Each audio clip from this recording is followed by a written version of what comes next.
Welcome to the latest episode of Ed Influence. I'm Nick MacKenzie from Brown Jacobson, and today I'm delighted to be joined by my colleagues Emma Hughes Hi. and Iain Blatherwick. Hi. As this is the last in the series of Ed Influence, we're taking a slightly different approach to this episode. We've had lots of great discussions with guests over the series, and today Emma, Iain, and me are going to be pulling out a few themes that struck us as we were going through the series and engaging with it. Iain, I think you were going to kick us off. What did you want to talk about? Yeah, thanks, Nick. What I was going to lead with, there was the session that you had with Caroline and Hugh. There was a comment made about cherish the people who change your mind, which just stuck with me. And it also linked both Caroline and Hugh and also David in his episode, all told stories where an intervention or an interaction with someone in very different circumstances stopped them in their tracks. And then I had lots of different reflections on it. One was in one of those cases, the person wouldn't have even realized that, what they said would have such a profound impact on their life. In David's case, it was his first interview when he was debating whether to go to university or to join the bank. And he asked the person that was interviewing at the end of him, what do you think I should do?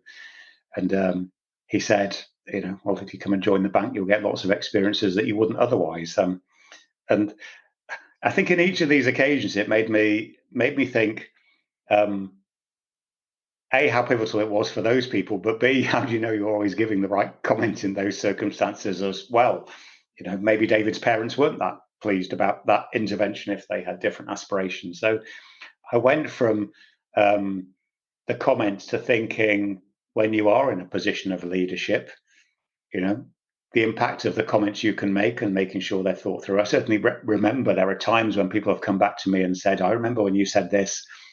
And I have to confess, I don't always recall it. You realize that the things that you say will resonate more to your audience, and it might have just been a comment you had made alongside lots of other comments during the course of the day. So that's the power of the simple comment. But coming back to the opening point, cherish the people who change your mind. It's interesting, isn't it? When in a leadership position, you need to have people around you who are part of the team and who can rely on. But you do need that diversity of thought there as well.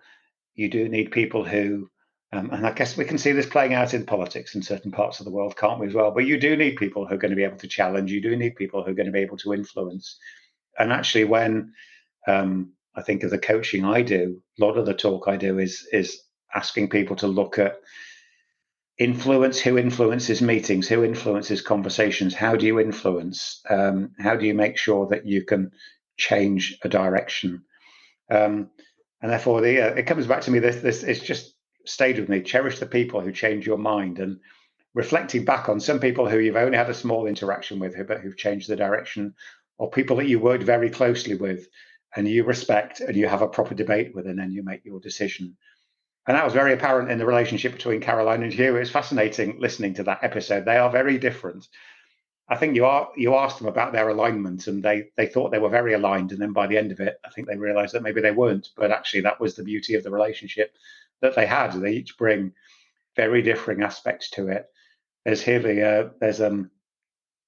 think at one point Caroline says we decided to trust each other, or one of them says we decided to trust each other, which again I thought was an interesting comment. But actually, what was very clear was more the amount of respect that they had for each other, the space they give to each other to explore their own views, but then also a massive amount of sense of humor and love for each other, I think, in terms of the tolerance of when they would slightly wind each other up.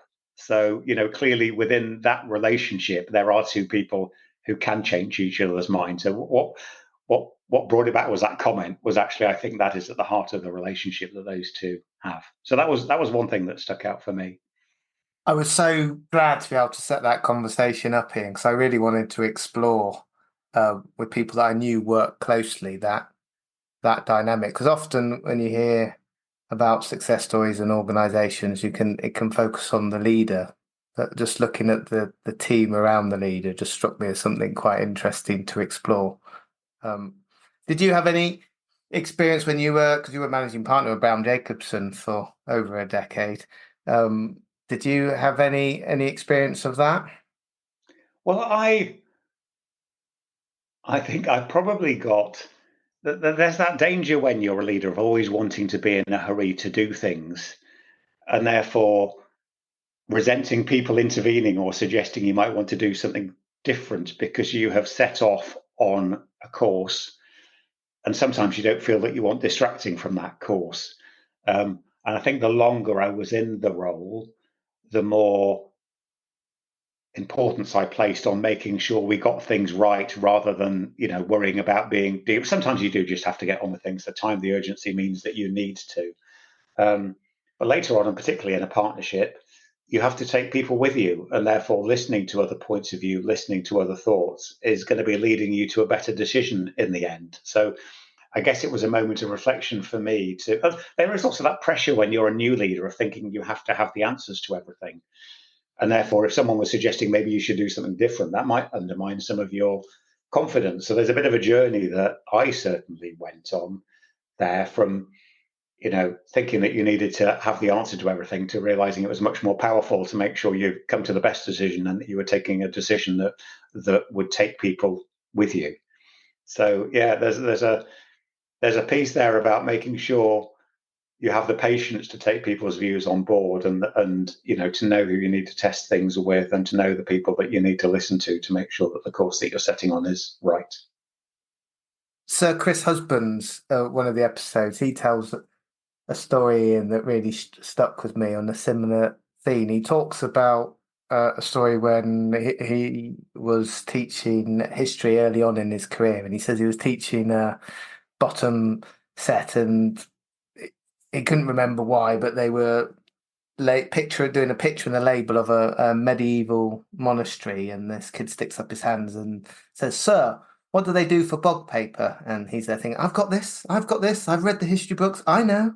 So well, Mark, they use leaves. And the next bit, I think, was the real punchline of the story, because the kid puts his hand back up and he goes, "What do they do in winter then? Holly?"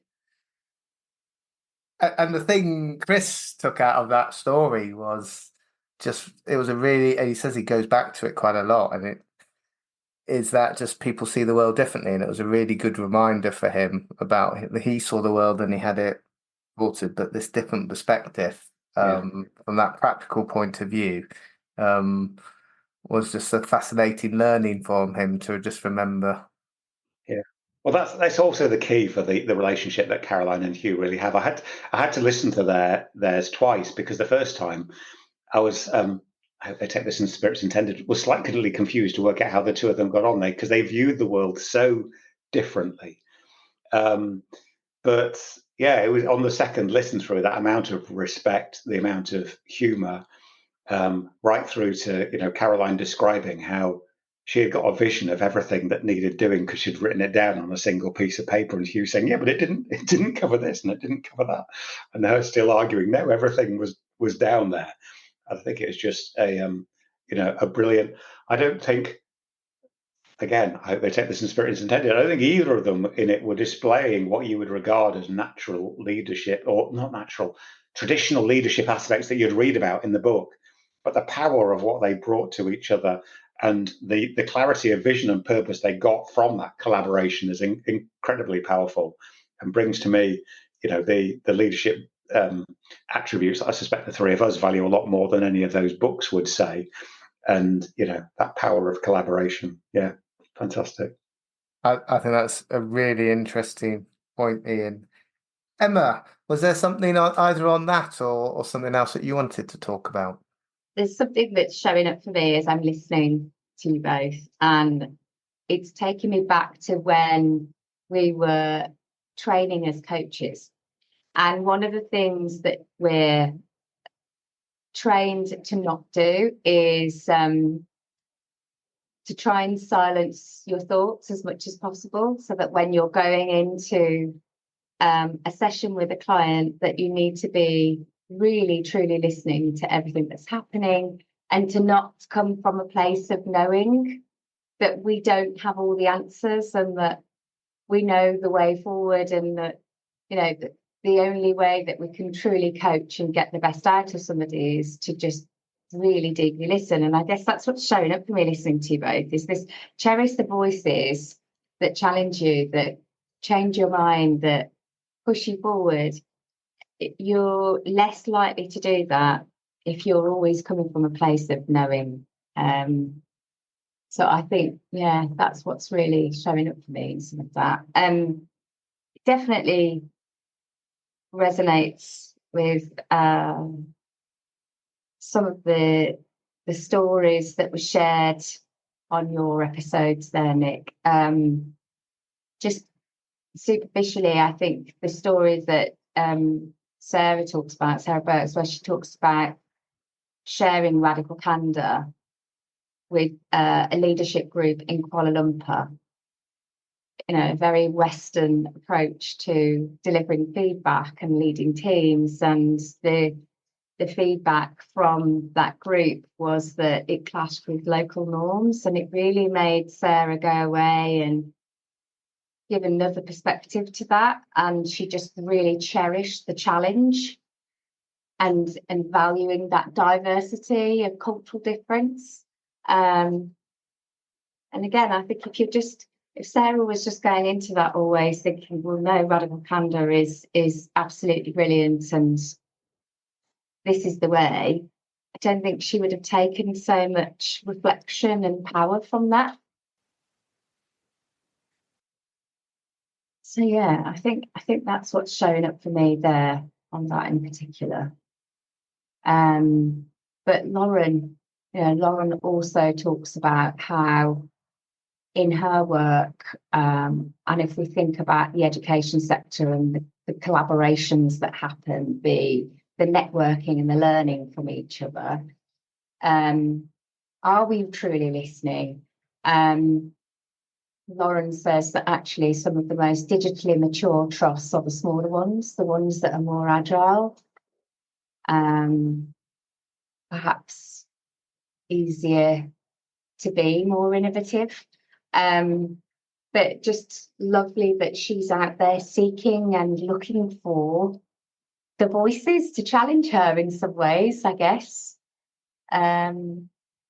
Seeking it out rather than just stumbling upon them.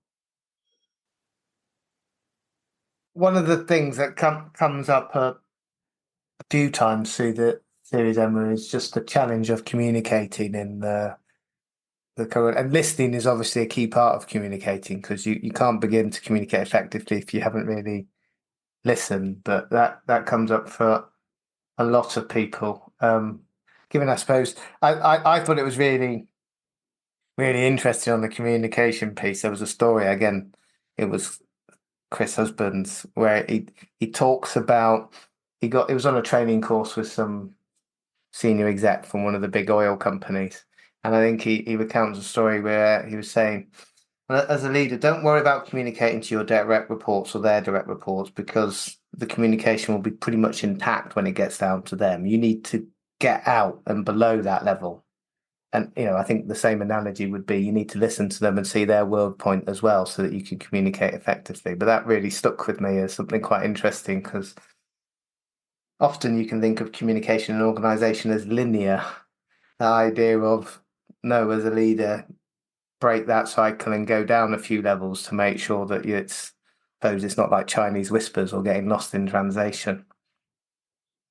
One of the things that fascinated me from the session with Kathy, I mean, this goes beyond listening, was that in her role, she will still sometimes take school assemblies, but she will get there early.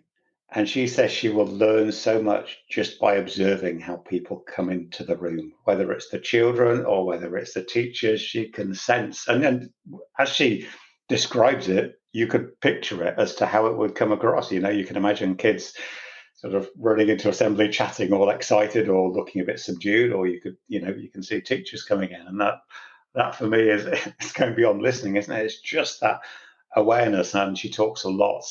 We're maybe straying into other themes here, but that bit about making sure that she's connected, but for her, that observing and making sure she was there early enough to see all of that happen and to see what she would be picking up. I found that fascinating. I was just going to say that really makes me think about a quote that Leora, that I'd like to quote Leora for. Leora said, "You must hold your quiet centre where you do what only you can do." It's about being anchored. And for me, that really shows up there, Iain, because that sounds like that's Kathy's quiet centre, you know, where she's got her space and her time and her pause, where she's anchored and she's taking everything in and she's listening at, you know, the highest level that we can be, so that she's informed and ready and prepared and best able to communicate and deliver the message. And I think what we often see, and you've just said it yourself, actually, Iain, where you've reflected on your own leadership experiences, where, you know, we're driving towards things, we're rushing almost sometimes, we're on this path. That old sort of hero leader that we see, where we actually need to come away from being the hero leader, where we're carrying the weight of the world on our shoulders and we have to know all the answers, and we don't give ourselves time to just pause, stop, think, really listen. Yeah, I just like to share that. I think the start and finish of Kathy's session was fascinating, because her opening point was about knowing yourself, you know, knowing what your triggers are, knowing where you get your energy from. And it's clearly she gives that a lot of thought. I mean, it's sometimes a question I ask myself, I'm sure we all like to think we're self-aware, but how do we really know that we're self-aware? But she clearly has spent a lot of time making sure she understands herself. But then you lead to her concluding comment, which it's not about you, which I think is fascinating. So you do need to know yourself because of the influence and the energy. I think she describes herself, Nick, doesn't she, as the chief energy officer. So she is aware of all of those things, but her conclusion is, and I absolutely agree with her, it's not about you. Which also chimes in with, I think, David's concluding comment was, don't take yourself too seriously. These are all attributes of leadership I absolutely buy into. And again, probably not what your traditional leadership books were, but it is that part of taking people with you, but being human as you do it. But yeah, I think the way that Kathy's session was bookended with that know yourself and it's not about you was fascinating. Yeah, one of the things I took out of that discussion about the assembly, Iain, is you'd have to listen to the episode to understand where it was relevant, because he starts off with a story about assemblies from when she was a child. But just her instinctively knowing the power of that moment in terms of to really communicate effectively with both. And she talks about communicating with the teachers, the early career teachers, as well as the children, but in one conversation as well, which just, it was really intentional, but she instinctively understood the power that could come from that moment of everyone in the school together in a room in an assembly. I just, yeah, it really struck me as something quite impactful from listening to her. Yeah, and you commented, didn't you? You'd been reading something about the power of gathering, and not a book that I'm familiar with, but it did resonate with me again that sometimes we do get everyone together, but again, we've got an agenda to rush through things, and we need to get everything done and so on. And if it really works out what the benefit of getting so many different people in the room is, and what's the best use of that time. I was recently working with, so I do some work with family businesses, but which can trigger off all kinds of random tensions and so on. And there was a family meeting we were getting together, and again, I think that the plan was let's manage this from start to finish by being very clear what's happening when, and then hopefully everyone can get out without falling out with each other. But actually, I said no. We're all together. Let's give this meeting the time it needs so that we can understand better everyone's perspective. And it was a bit of a gamble because who knows what might have happened. But, you know, I think people know when they're being processed through a meeting and controlled and managed, don't they? And those are the kind of behaviours that could tend to trigger, flare-ups and so on. And actually thinking about the meeting, thinking about the purpose of meeting, thinking about the pace at which you want to run a meeting is probably stuff that we don't give enough thought to. We've got a day, we start to fill out an agenda, we work out who we want to speak, and before you know it, you're down a route, aren't you, of planning all of the segments. But stepping back and working out what is the most important thing that we can get out of this time where we've got all of these people together, and who are the best people that we're going to want to speak. And often they aren't the most obvious people that you'd want to get on the platform. But I certainly remember that relief of, oh, great, I've got an agenda, that's got the day sorted, and probably haven't invested enough time as to, the power of one of those sessions landing really well. Well, the book's called The Art of Gathering by Prior Parker, and it was thanks to Emma flagged it to me. Either she'd seen something on LinkedIn or something, and I'd signed up to the mailing list and saw it, and then got. Well, maybe she'd been to a meeting one of us had run and thought we could do better. Probably, but there's real world example about how that can change a whole meeting or a gathering.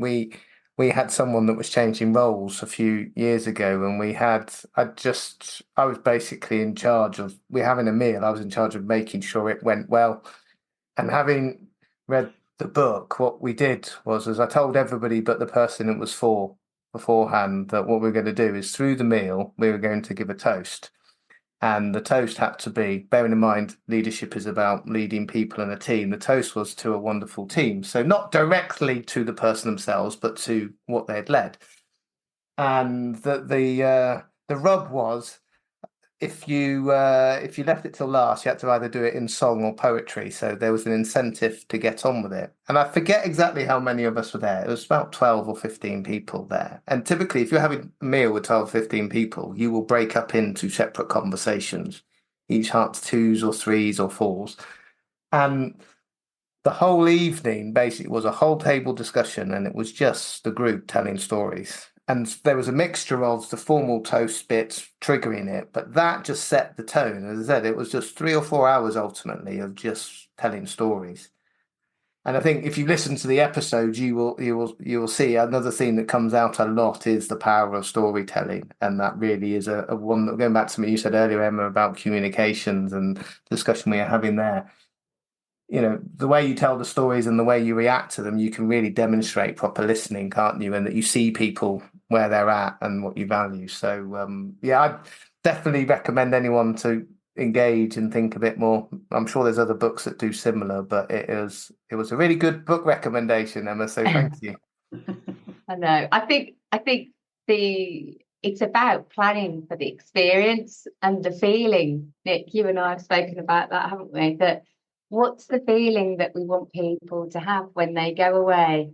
And when you start with that objective in mind, that really sets the course for how you're going to communicate, what you're going to say, what you're going to do. And I think that is so important. But again,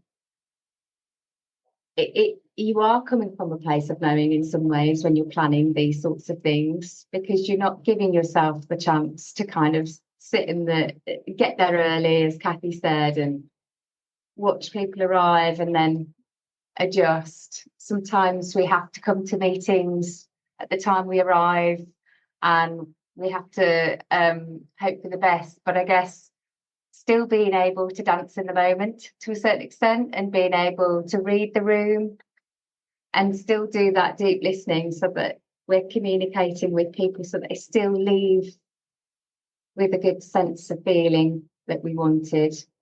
Well, I think, Emma, that's why I think sometimes, even though you could facilitate or host a meeting yourself, sometimes it's seriously worth getting someone else out there so that the whole group, can be in that meeting, experiencing it with everybody else, and someone else is looking after the group dynamic and making sure the conversation happens. I wanted to move us on to another story, I suppose, and it's picking up storytelling, because there was a theme through my discussion with Chris Husbands, and he talks about, on storytelling, just keep thinking, what's the story here, what's the point of issue? And he suggests that's something really interesting to hang on, and then he goes and gives an example of a story he uses sometimes to help with this. And he said one of his major leadership advice sources is watching endless repeats of The West Wing, and he recounts an episode where President Bartlett, the centerpiece of the series, going to the funeral of a former president, and obviously because of former president, other former presidents are there. So you've got the current president and lots of other former presidents, and they all start telling stories about the problem in their presidency. And so the episode's called "The Stormy Present." And they talk about the problems they were having to deal with when they were running the United States. But the point of the episode is that everyone thinks their president is stormy, but actually everyone's just got different challenges, and we have to find ways of overcoming them. And I thought that was a really interesting story that stood out to me. Yeah, I mean, obviously, it's the kickoff for each of your sessions, but I'm not going to tell anyone Kathy's story because I think people ought to listen to the episode. It's quite a distressing lesson, really, about we're back to a school assembly, aren't we? But the way she tells it and the way it clearly still brings back emotions and a reaction to her and how it has led her to her approach.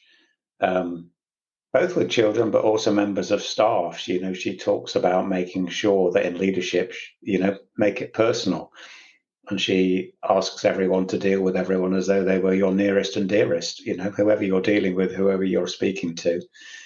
Imagine it was someone speaking to your nearest and dearest, and how would you want them to be treated? And I think that theme that resonates all the way through from the initial story she tells to how she deals with people is very powerful.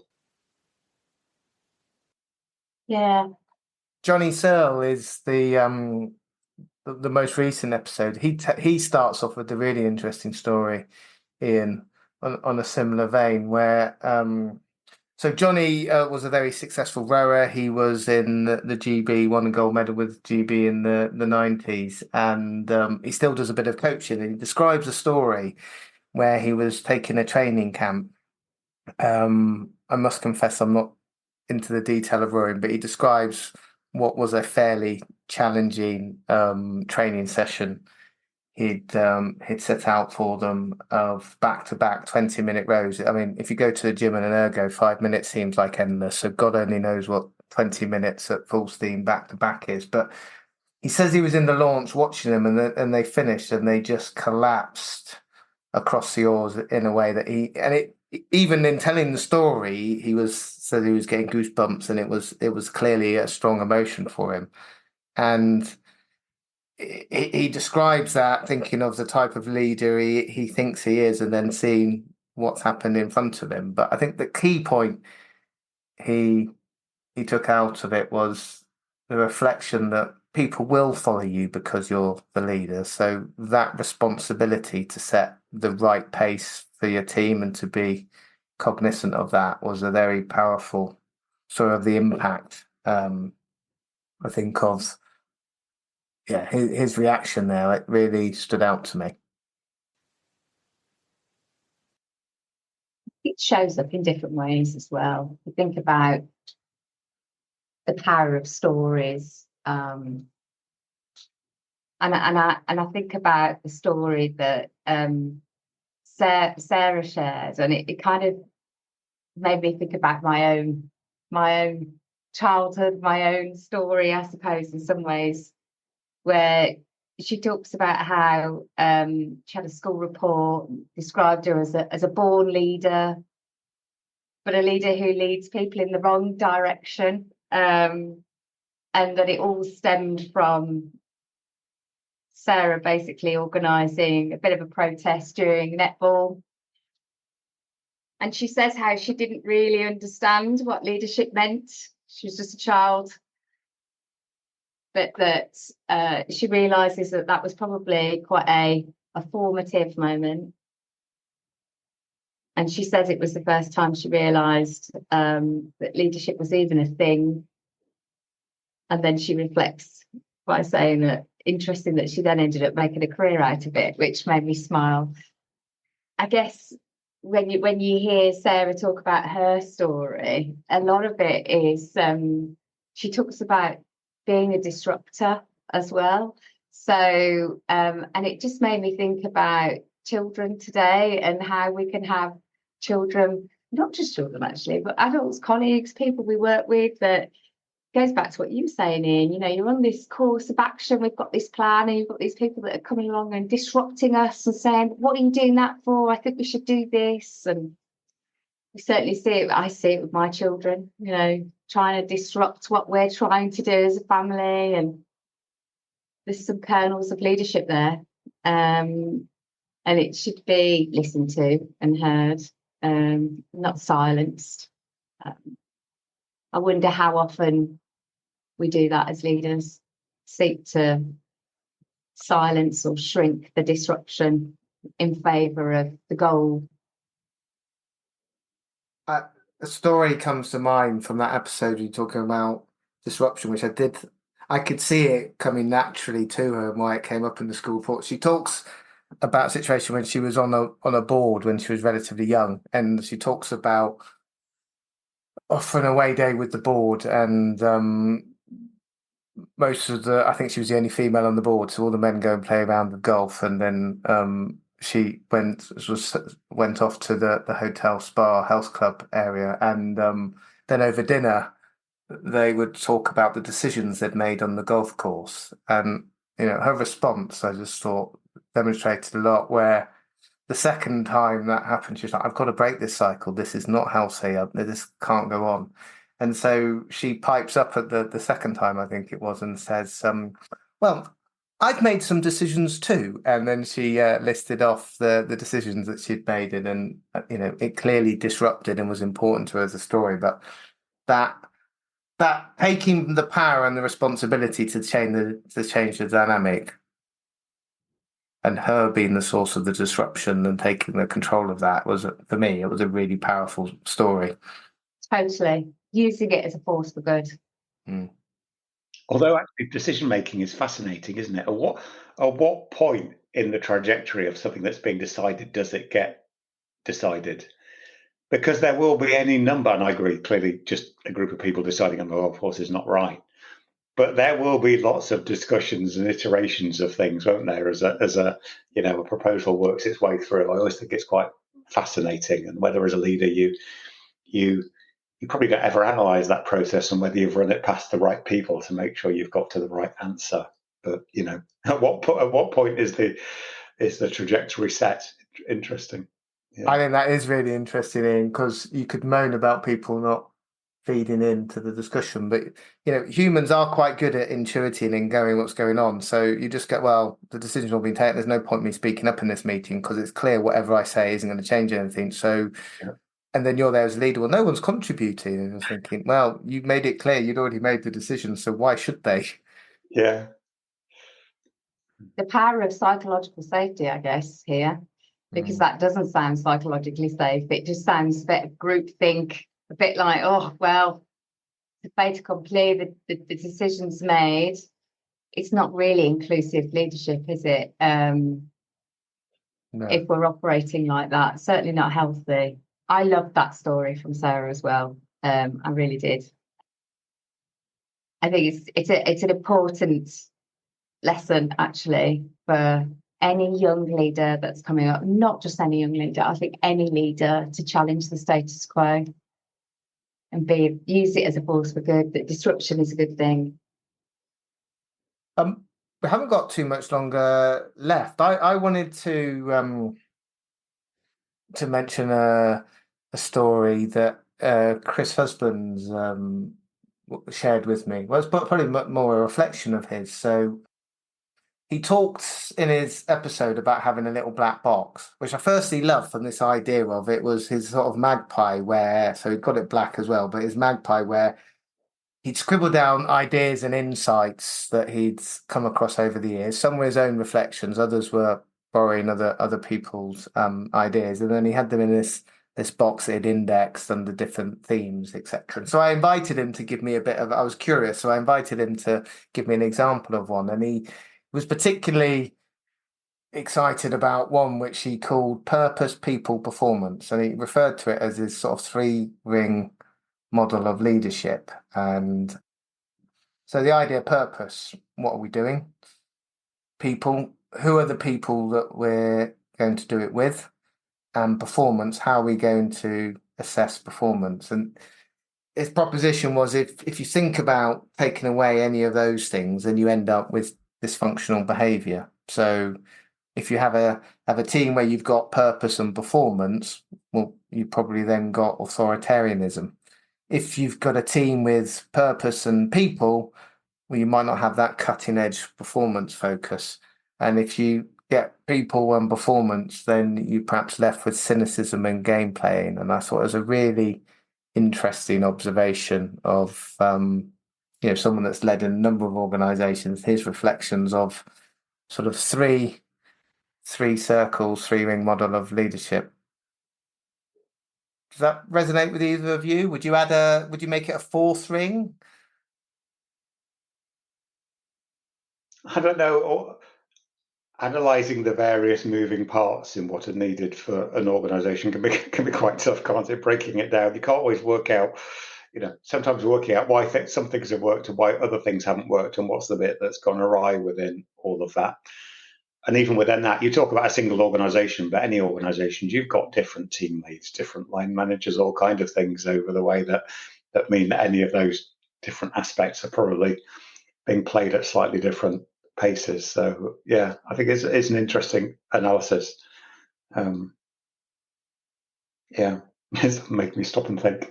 When you were leading, Iain, how did you assess whether the organisation was healthy? What are the things you looked at to go whether it was going the right direction with the complexity you described of, you're a team of many different teams? Yeah, it's interesting. My take were actually, this might come round to one of David Beattie's comments, which I think I ought to pick up. But I would tend to look at things like, which clients are we doing work for? Which clients are we winning? What's the caliber and the quality of the work that we're doing? Were we generally moving up the food chain?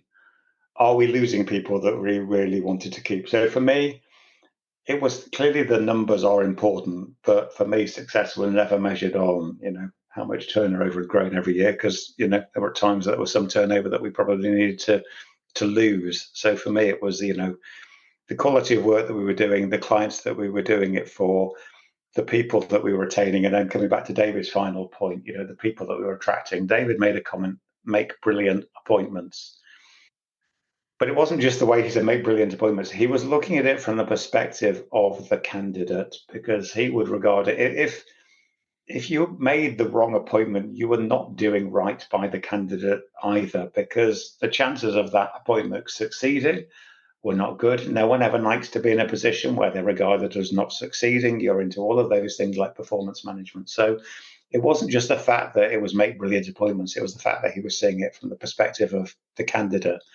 And I think it is a point really well made, because I still see people making appointments where they've sort of settled, oh, well, we haven't found the ideal candidate, but we'll go with this person. And, I think often holding out for the right candidate is the better thing to do. I'll look to Emma there as the HR person on this call as well, but I think that make brilliant appointments and looking at it from everyone's perspective is a key message for people to listen to.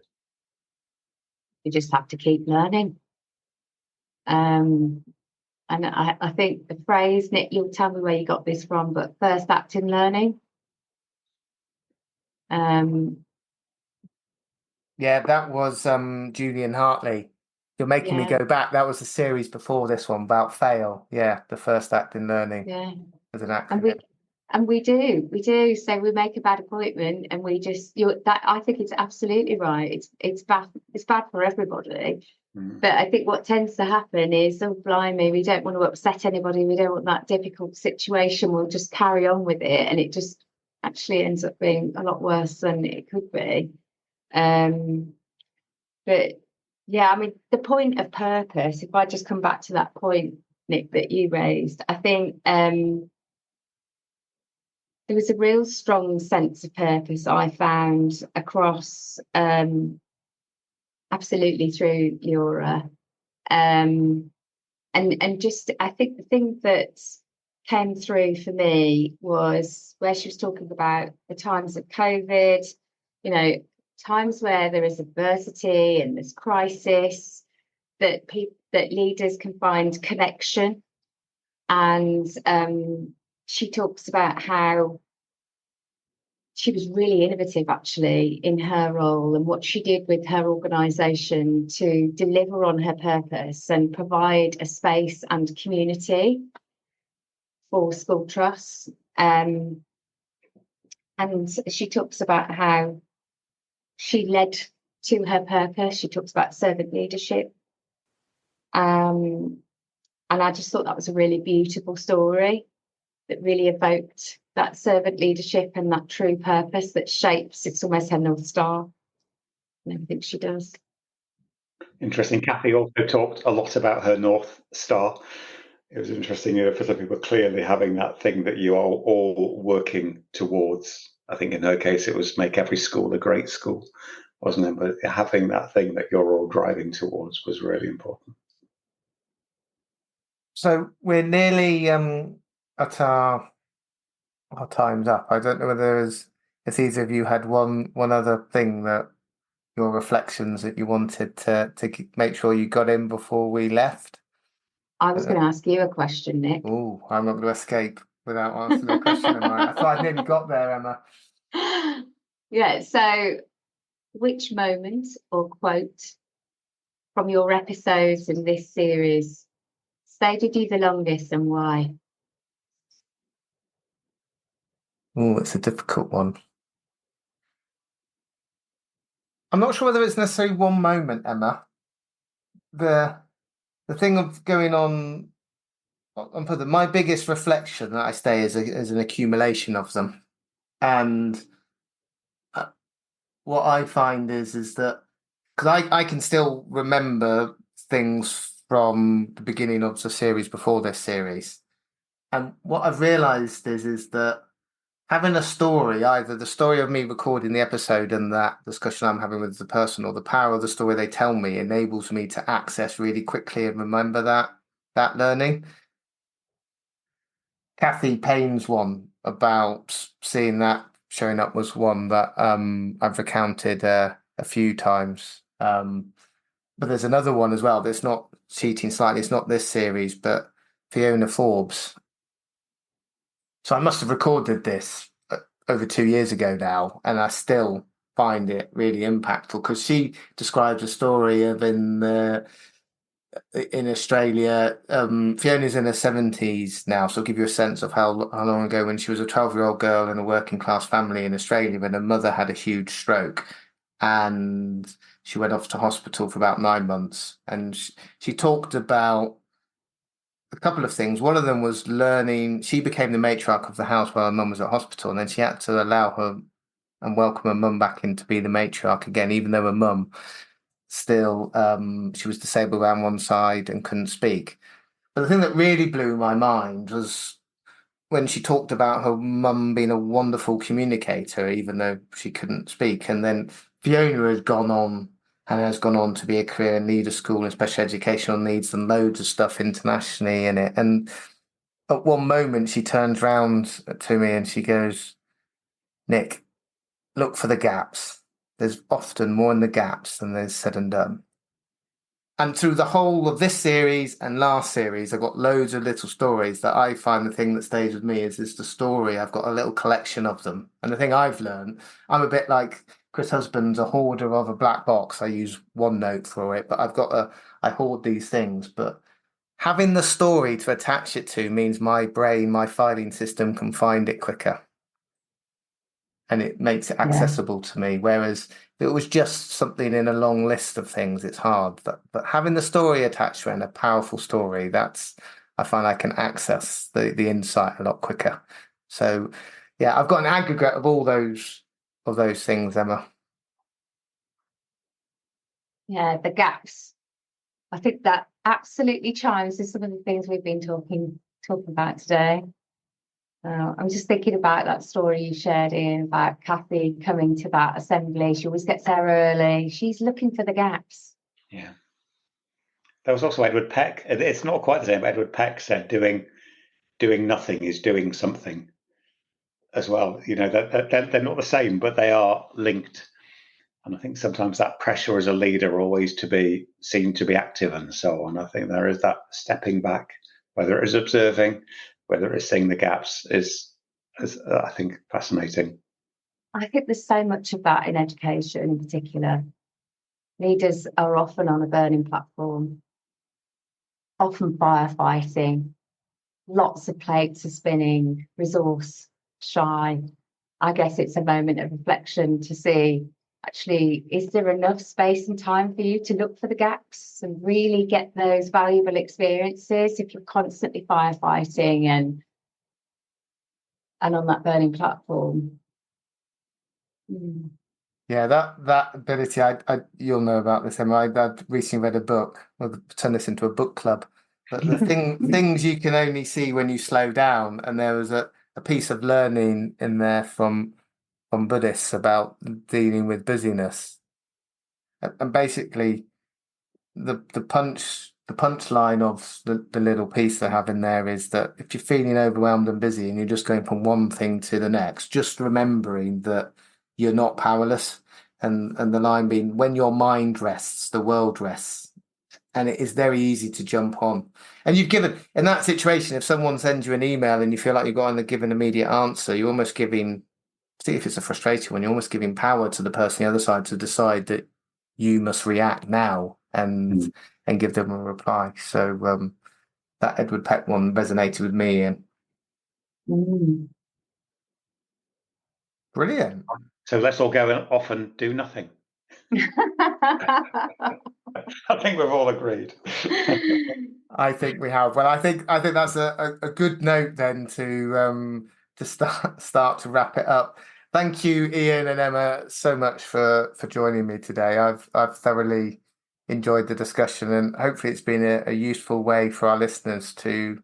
We couldn't cover everything from loads of the great content from our guests this series, but hopefully we've picked out a few things that will be of interest to people. So thank you. Thank you. Thank you.